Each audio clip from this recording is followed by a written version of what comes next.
राधे कृष्णा। जय बोलो राधा रानी की जय। जय बोलो श्री कृष्ण कन्हैया लाल की जय। जय बोलो वृंदावन धाम की जय। जय बोलो यमुना मैया की जय। जय बोलो गोवर्धन गिरिराज की जय। जय बोलो कालिय नर्दन श्री कृष्ण भगवान की जय। कालिया அவ்வளவு பாக்கியம் பண்ணிருக்கான் இல்லையா? கண்ணனுடைய திருவடிகள் அவனுடைய தலைமையில், அதுவும் என்ன நூற்றுக்கணக்கான தலைகள், இந்த நூற்றுக்கணக்கான தலைகளையும் கண்ணனுடைய திருவடி மாறி மாறி மாறி மாறி மாறி மாறி அழகா ஆடி துவம்சம் பண்ணி அந்த திமிரு, அந்த அகம்பாவம், அந்த குரோதம் எல்லாம் அடங்கி கண்ணனுடைய வேகம், கண்ணனுடைய வெயிட், கிருஷ்ணனோட வெயிட் அப்படி மேலே இருந்தா எப்படி இருக்கும் தெரியுமா? அப்படி இருக்கும். எப்படி இருக்குன்னு கேட்டால் நீங்கள் 2-3 பேர் கேட்கலாம். ஒன்று காளியன், ஒன்று கருடன், ஒன்று மகாபலி சக்கரவர்த்தி. இப்படி சில பேருக்கு தான் கிருஷ்ணனுடைய வெயிட் அதை பற்றி தெரியும். நம்ம திருநாவர்தன் இப்படி வாழ்க்கெல்லாம் அதுல காளியன் பரமபாகியம். அந்த படம் எடுத்து ஆண்டாள் சொல்லுவா, தன்னுடைய தோழிய கொஞ்சம் பொழுது திருப்பாவையில புற்றரவு அல்குல் புனமயிலே போதரா, புற்று அரவு அல்குல் அப்படின்பா. புற்றில் இருக்கக்கூடிய படமெடுத்து ஆடக்கூடிய வீரியமுடைய பாம்பு போன்ற அழகான அவயவங்கள் உடையவளே அப்படின்னு ஒரு பெண் இன்னொரு பெண்ணினுடைய ஷரீர அவயவத்தை வர்ணிக்கிறார். அந்த மாதிரியான தலையுடைய காளியும் நூற்றுக்கணக்கான தலை. இது எப்படின்னா, எம்பார் கோவிந்தர் அவருக்கு கல்யாணம் ஆயிடுறது. கல்யாணம் ஆனதுக்கு அப்புறமா முதல் ராத்திரி உண்டு இல்லையா, சாந்தி முகூர்த்தம். சாந்தி முகூர்த்தத்துக்கு அவரை ஏகாந்தமா இருக்க சொல்றார். அவர் ரொம்ப நாள் அப்படி ராமானுஜரோடையே இருந்தார். ஒரு ஸ்திதியில எம்பார் கோவிந்தருடைய அம்மா, சுவாமி ராமானுஜருடைய சிஷ்யை, ஒரு இதில் சிஷ்யை தான், ஆனால் சித்தி அவள். அவள் போய் ராமானுஜர் சொன்னா, அந்த குழந்தை கல்யாணம் பண்ணியாச்சு, அவனுடைய மனைவியும் ருதுஸ்நானம் எல்லாம் ஆயாச்சு, ஆனா இவன் மனைவியோட ஏகாந்தமா இருக்க மாட்டேங்கிறான் அப்படின்னு சொல்லி ரொம்ப வருத்தப்படும் பொழுது சுவாமி ராமானுஜர்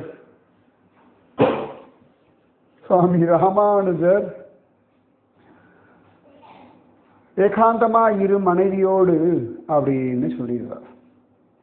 ராமானுஜர் சொல்லிட்டாரே அப்படின்னு ஏகாந்தமா இருக்காராம். அடுத்த நாள் எப்பொழுதும் போல மாமி, அதாவது எம்பார் கோவிந்தரோட அம்மா மருமகளை பார்த்தா ஒரு சாந்தி முகூர்த்தம் நடந்ததுக்கான ஒரு அடையாளமே தெரியல. அவளை பார்த்தா என்ன ஏதுன்னு விசாரிச்சு அவளுக்கு ஒன்றும் சொல்ல தோணல, பாவம். அப்புறம் அவ தயங்கி ராமானுஜர் சொல்லிட்டா, என்னமோ தெரியலப்பா, அவன் ஏகாந்தமா மனைவியோட இல்லை அப்படின்னு. அப்புறம் ராமானுஜர் கூப்பிட்டு, என்னடா ஆச்சு, ஏகாந்தமா இல்லையா? ஒரு ஆச்சாரியன் போய் இதெல்லாம் விசாரிக்கலாமா? ஆச்சாரியனுக்கு தான் இந்த ரைட்ஸ் உண்டு.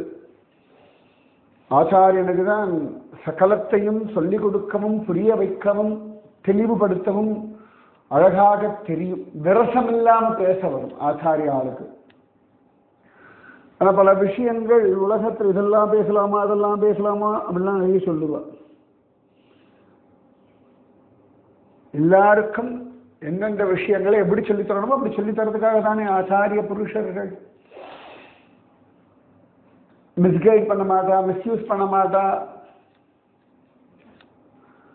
இப்பெல்லாம் அப்படி சைக்கோ கவுன்சிலர்ஸ்லாம் இருக்கா இல்லையா, நிறைய விஷயங்கள்ல கவுன்சிலிங் உண்டு.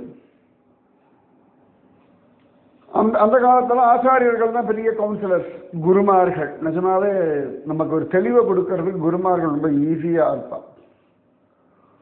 சில விஷயங்கள் பொதுவா பேசுவா, சில விஷயங்கள் நம்ம ஏகாந்தத்தில் கேட்கும் பொழுது ரகசியமாக சில விஷயங்களை நமக்கு புரிய வைப்பார்கள். நம்முடைய தகுதி, ஸ்ரத்தை நிறைய இருக்குது. எதுக்குன்னா ஒரு குரு, ஒரு ஆச்சாரியன்னா என்னமோ ஜபிச்சுட்டே இருப்பா, உட்காந்துட்டே இருப்பாங்க, அதுவும் பண்ணிட்டு இருப்பா. இதையும் வாழ்க்கை வாழும் முறையை சொல்லிக் கொடுக்கணும் இல்லையா? அதனால ஆனா எந்த இடத்துல நிக்கணுமோ அந்த எல்லையில நின்றுடுவார்கள். பிசினஸ் டீலிங் அந்த மாதிரி விஷயத்துக்குள்ள எல்லாம் பெருசா போக மாட்டார்கள். குடும்பம், அந்த குடும்பம் நல்லா இருக்கணும், அந்த மாதிரி விஷயத்துக்குள்ள போவார்கள். பிசினஸ் சொல்லிக் கொடுப்ப ஆச்சாரிய புருஷர். ஆனா 2 பேருக்கு நடுவில் ஒரு பிசினஸ் டீலிங்குள்ள எல்லாம் போக மாட்டார்கள். அது சிஷ்யர்கள் அவளுக்குள்ள ஏதான முரண்பாடு வந்து எடுத்து பிசினஸ் அப்படியெல்லாம் பேசுவார்கள். அந்த சமயத்துல ஒதுங்கி போயிடுவார்கள். அப்ப ராமானுஜர் கூட்டி கேட்கிற, என்னடா ஏகாந்தமா இருக்க மாட்டேங்க? இல்ல, பாம்பு படம் எடுத்து ஆடுகிறது அப்படின்ற. இப்ப உங்களுக்கு புரிஞ்சிருக்கும், அவ்வளவுதான். அந்த அவயவத்தை சொல்லும்போது சொல்ற. அப்புறம் சொல்ற ராமானுஜர் சிரிச்சுட்டே, குழந்தை அதெல்லாம் போக போக சரியாயிடும்டா அப்படின்ற. ஆனா கோவிந்தர் அப்படியும் மனைவியோட ஏகாந்தமா இருக்க மாட்டேங்க. என்னடா பிரச்சனை அப்படின்னு கேட்டா, அந்தர்யாமி பகவான் எல்லா இடத்துல இருந்தும் அதை பார்த்து கொண்டிருக்கானே, அவன் எதற்கு அப்படி அழிச்சாட்டியம் பண்ணலாமோ அப்படின்னு. ராமானுஜர் பார்த்தார், என்ன வைராக்கியம். உடனே இதெல்லாம் நம்ம வசனம் பேசக்கூடாது. சாதாரணமா மனைவியோட ஏகாந்தமா இருக்க வேண்டியவர்கள் ஏகமா இருந்துதான் ஆகணும். ஏகாந்தமா அது தவறு கிடையாது, ஒரு தர்மம், தாம்பத்திய தர்மம்னு சொல்லப்பட்டிருக்கு. இவர் பரம வைராக்கியசாலி. அதன் பிறகு அவருக்கு ராமானுஜர் சந்நியாசம் வாங்கி சந்நியாசம் பண்ணி வைக்கிறார் அப்படின்னு இருக்கு. நிறைய உண்டு வச்சுக்கோங்க. ஒரு டீட்டெயிலாக சொல்ல நான் ஓரளவுக்கு சொல்லியிருக்கேன். அவர் எப்படி கல்யாணம் பண்ணார், அவர் எப்படி சன்னியாசம் பண்ணார். சில பேர் எக்ஸ்க்ளூசிவ், 10ஆம் பொதுவா சில பேர்லாம் இருப்பா, அவ கதையே இல்லை. புரிஞ்சுக்கோங்க, சரியா? உங்களுக்கு இன்னும் நிறைய சந்தேகம் இருக்கு, தெளிவு வேணும்னா எப்பயோ ஏகாந்தமா பேசும்போது பேசலாம், தனியா பேசும்போது பேசலாம்.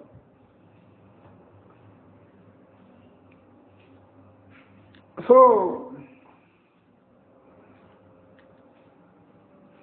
இந்த காளியன் விஷயத்துக்கு சொல்லும்போது அப்படியே அந்த புற்றளவு அல்குள் எல்லாம் சொன்னேன். அப்ப அந்த காளியனுக்கு எவ்வளவு பாக்கியம் இருந்தா, கிருஷ்ணனுடைய சரண கமல அடையாளம் அவனுடையதான நூற்றுக்கணக்கான தலைகள் மீது பட்டது, அடையாளம் பண்ண பெற்றது. எத்தனை பாக்கியம் இல்லையா? பகுலாஸ்வ ராஜா நாரதரை கேட்கிறார், என்ன தவம் செய்தனை? விதேகம் என்னும் பகுலாஸ்வன் கேட்கிறான், தேவரிஷியே, இந்த பகவானுடைய திருவடின்றது யோகியர்க்கும் கிடைக்கிறது கஷ்டம். அவன் தலையில மகுடமா இருக்குன்னா என்னதான் பாக்கியம் பண்ணான் இந்த காளியன். எனக்கு அந்த ரகசியத்தை சொல்லணும் ப்ளீஸ் அப்படின்றான். உடனே நாரதர் சிறிசுந்தர் சொல்றார், ராஜா, முன்னாடி நடந்த ஒரு விஷயம். ஸ்வயம்புவ மன்வந்திரத்துல மன்வந்திரம்னு ஒண்ணு உண்டு. முதல் மன்வந்திரம் பெயர் ஸ்வயம்புவ மன்வந்திரம். ஓகேவா? மொத்த எத்தனை மன்வந்திரம் சொல்லுங்க. இப்ப நாம இருக்கிறது என்ன மன்வந்தரம் சொல்லுங்க. ஒரு மன்வந்தரத்துக்கு எத்தனை வருஷங்கள் சொல்லுவோம்? மனு அவருடைய ராஜ்ய பரிபாலன காலகட்டம் தான் மன்வந்திரம். இது ஓகேவா? அதுல முதல் மன்வந்திரம் ஸ்வயம்புவ மன்வந்திரம். இதுவும் சொல்லிட்டேன். மொத்தம் எத்தனை மன்வந்திரம் கண்டுபிடிங்கோ. ஒரு மன்வந்திரத்துக்கு எத்தனை வருஷங்கள், மொத்தமா எத்தனை மன்வந்திரங்கள் உண்டு, இப்ப நாம இருக்கக்கூடிய கலியுகம் எந்த மன்வந்திரத்தில் உள்ளது சொல்லலாம்.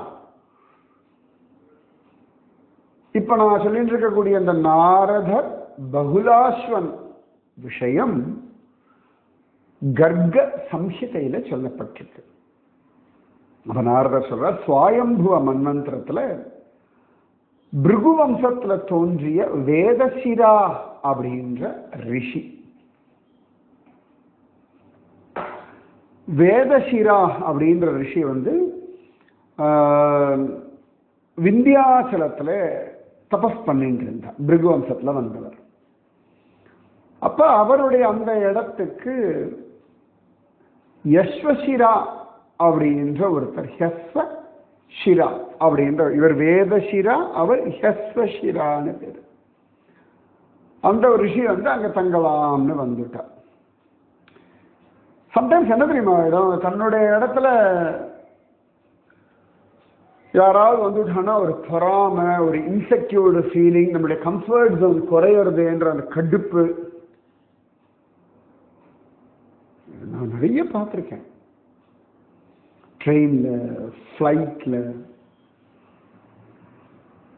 ட்ரெயின்லாம் சில பேர் அவள் 2-3 சீட்டு இடம் இருக்கும், வாங்க புக் பண்ணியிருப்பா. சமயத்தில் ஆப்போசிட் சைடு காலியாக இருக்கும், உடனே ஜாலியாக காலை தூக்கி வைப்பா. காலை தூக்கி சொல்ல செருப்பெல்லாம் தூக்கி வைப்பா. எல்லாத்தையும் மிஸ்யூஸ் பண்ணுவோம். சில பேர்லாம் பார்க்கலாம், அந்த ஏசியில் பெட்டு அதெல்லாம் எடுத்து யூஸ் பண்ணுவாள். அடுத்த வரதுக்கு முன்னாடி அங்கே கொண்டு மாற்றி வச்சு இவ பூசை எடுத்துப்பா. அடுத்த அந்த கோவம் வேற வரும் அவளுக்கு. ஒரு 3 டிக்கெட் வாங்கிட்டு 6 டிக்கெட் 6 சீட்டு யூஸ் பண்ண ஆசைப்படுவாள். பொறாமல் உண்டு. ஃப்ளைட்டில் இந்த மிடில் சீட்டில் உட்காந்துட்டோம்னா நம்ம அந்த கை வைக்கிறதுக்கு 2 பக்கத்துலேருந்து 2 பேர் சண்டை போடுவா பாருங்க, நம்ம கை வைக்க கூடாதுன்ற மாதிரி. இத்தனைக்கும் இந்த விண்டோ சீட் அப்புறம் எயில் சொல்லுவா, அந்த லாஸ்ட்ல இருக்க சீட்ல 2 பேருக்கும் ஆளுக்கு ஒவ்வொரு கையை ஹேண்டில் வச்சுக்க முடியும். ஹேண்ட் ரெஸ்ட்ல இந்த நடுவில் இருக்கவானுக்கு தான் இருக்கிற அந்த 2 ஹேண்ட் ரெஸ்ட்லையும் இவாளும் விட மாட்டா, சமயத்தில் சமயத்தில் 2 பேரும் விட்டுடுவா. அழகா வச்சுக்கலாம், ஜாலியா இருக்கும் வச்சுக்கோங்க. மனிதர்களுக்கு அந்த இன்செக்யூர்டு பயம், பொறாமை, நான் சொன்னேன் இல்லையா நேற்று கூட பொறாமை பற்றி. இந்த வேதசிராவுக்கு அவ்வளோ கோபம் வந்துடுத்து உனக்கு கத்த ஆரம்பிச்சார். மமாஸ்வமே தபோ விப்ர மா குர்யா சுகதம் நஹி அன்யத்ர தே தபோ யோக்யா பூமிர் நாஸ்தி தபோதன. நீங்க இடத்துல தங்க கூட போங்க, இது எனக்கு ஒன்றும் சௌகரியமா படாது, நீங்க வேற எங்கேயாவது போய் தங்கிக்கோங்க அப்படின்னு. வேற எங்கேயும் பூமியே இல்லையா உங்களுக்கு, இங்கதான் கிடைச்சதோ? இதை வந்தாருன்னா வரவேற்கணும் இல்லையா? வரவேற்கலை அப்படின்னா நம்முடைய புண்ணியமானது நாசமாயிடுறது அப்படின்னு சொல்லி சாஸ்திரத்தை சொல்றான். எதிரே ஒரு ரிஷி தான் இப்படிலாம் கோவம் வந்துட்டு கத்த ஆரம்பிச்சார். அவருக்கு பயங்கர கோபம் வந்துருச்சு, என்ன ஒரு நியாயமே இல்லை.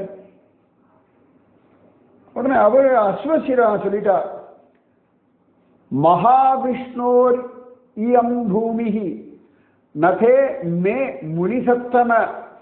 இந்த பூமி உன்னுடையதும் இல்லை என்னுடையதும் இல்லை, மகாவிஷ்ணுவோடது. புரியுறதா?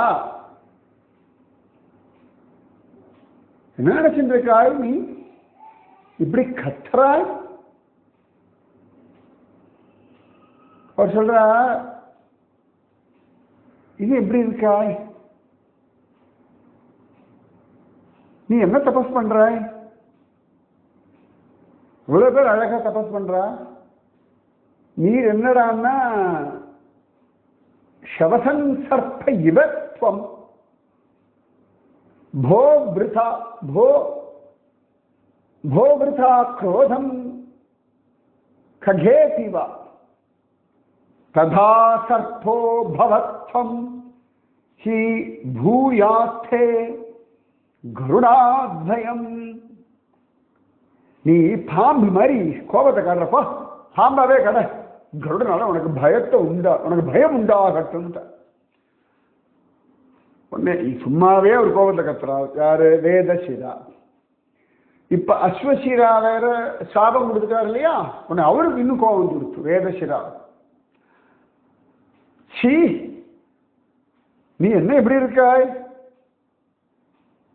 உன்னோட பாவம் ரொம்ப மோசம்.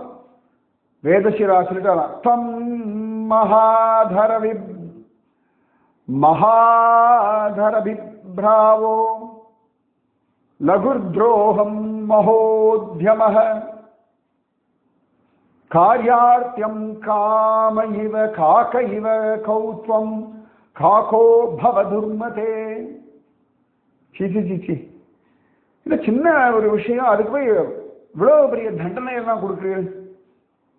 காகம் மாதிரி எல்லா காரியம் அடையிறதுக்காக சுத்தின்னு இருக்கா. போ நீ காக்கியா போ அப்படின்னு சொல்லியாச்சு. ஒரு க்ஷணத்துல இந்த கோபம் என்னெல்லாம் பண்ணி விடுறதுன்றதுக்கு ப்ரூஃபிவா ரெண்டு பேரும் எப்படி பரஸ்பரம் சாபம் கொடுத்து அப்புறமா ஃபீல் பண்றா.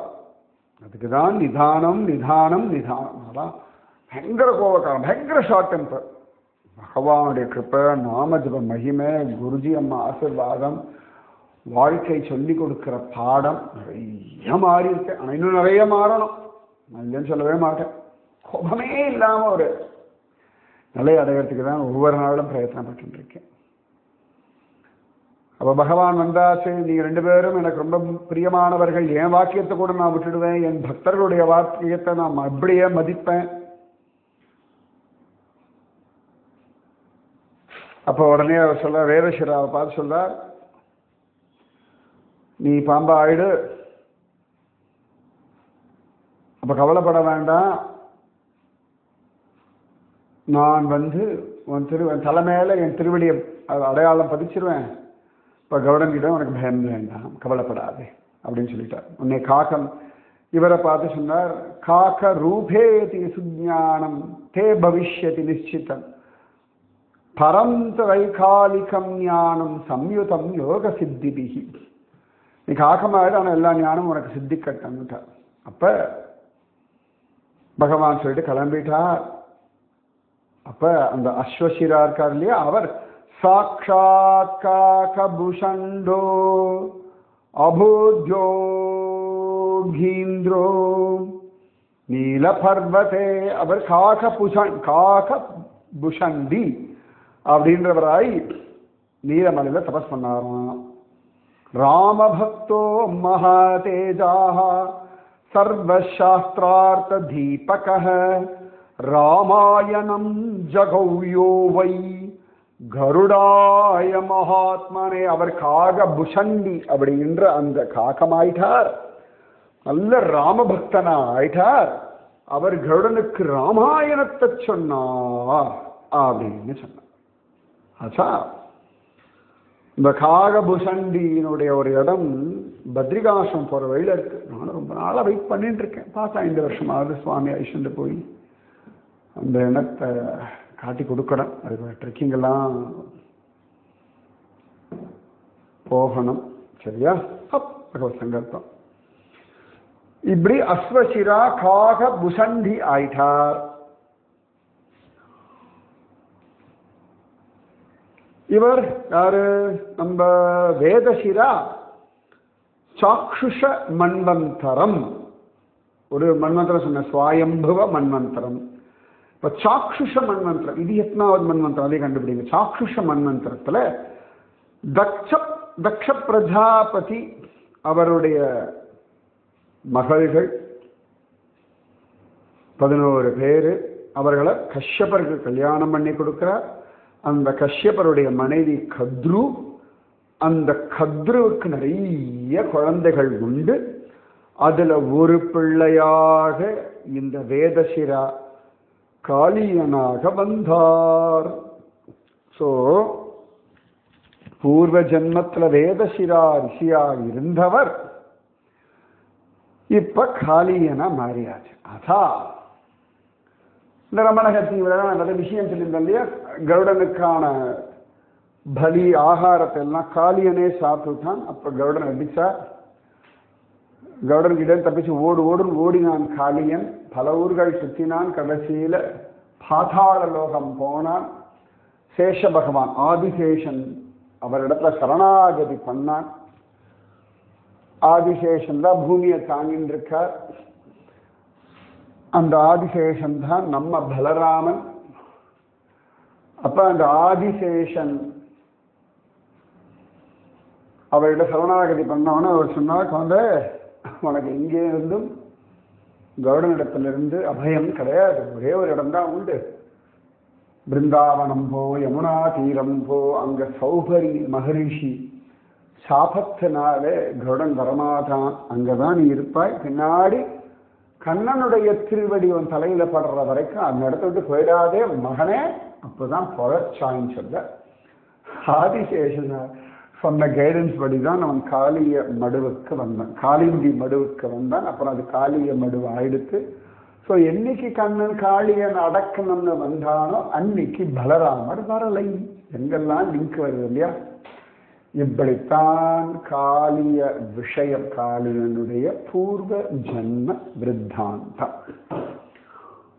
இன்னொரு சரித்திரம் உண்டு. பகவான் இங்கிருந்து கிளம்பி ரமணகத்தீவு போக சொல்றாரு இல்லையா, சமுத்திரத்துக்கு போயிடுன்றார். இது வந்து புராணங்கள்ல எங்கேயும் கிடைக்கல. ஆனா பிருந்தாவனத்திலிருந்து கொஞ்சம் தூரம் போனா ஜெயவனம் அப்படின்னு ஒரு ஸ்தலம் இருக்கு. ஜேத் அப்படின்னு சொல்லுவாங்க. அங்க இருக்க ஜெயவனம்னு ஒரு இடம் இருக்கு. அங்கதான் அகாசுர விருத்தாந்தம் நடந்த இடம். அகாசுரன் வாய்க்குள்ள சுவாமி நுழைஞ்சது இதெல்லாம் நடந்தது அந்த ஜெயவனம்.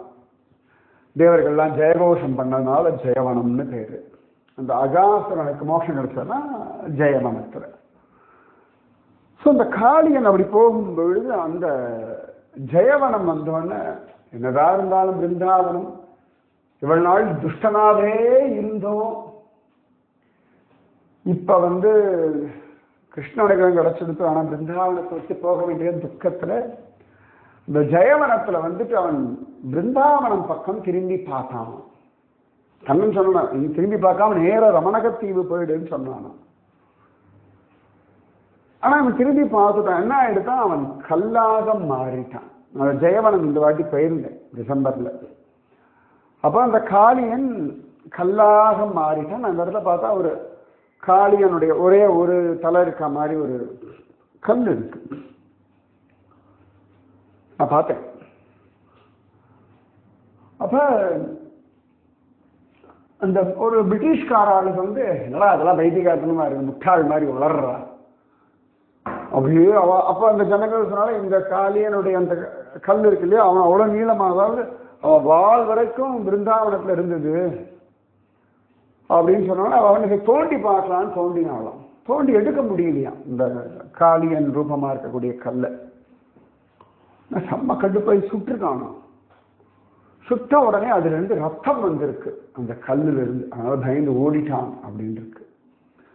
இன்னைக்கு அந்த காளிய நாகத்தினுடைய சிலா ரூபம் இந்த ஜேத் ஜெயவனத்துல இருக்கு. நான் புராணங்கள் இதுக்கான ஆதாரம் தேடின்னு இருக்கேன். அங்க இருக்கக்கூடிய பிரஜவாசிகள் சொல்ற அந்த இடத்துல எழுதியே வச்சிருக்கா, இந்த டீட்டெயில்ஸ் பத்தி எழுதியே வச்சிருக்கா. ஸோ காளிய கதை இதுதான். என்ன தவம் செய்தனை காளியா ராதே கிருஷ்ணா. இந்த காளியனுக்கு எப்படி கிருஷ்ண அனுகிரகம் கிடைச்சதோ, கிருஷ்ணனுடைய வயிற்றெல்லாம் சுமக்கிற பாக்கியம் கிடைச்சதோ, உங்களுக்கும் அது கிடைக்கட்டும். ராதே கிருஷ்ணா. ராதே கிருஷ்ணா கிருஷ்ணா ராதே, ராதே கிருஷ்ணா கிருஷ்ணா ராதே, ராதே கிருஷ்ணா कृष्णा राधे राधे कृष्णा कृष्णा राधे जय बोलो राधा रानी की जय जय बोलो श्री कृष्ण कन्हैया लाल की जय जय बोलो वृंदावन धाम की जय जय बोलो यमुना मैया की जय जय बोलो गोवर्धन गिरिराज की जय जय बोलो काली भागवतर की जय जय बोलो कालिंग नर्धन श्री कृष्ण भगवान की जय जय जय जय जय राधे कृष्ण।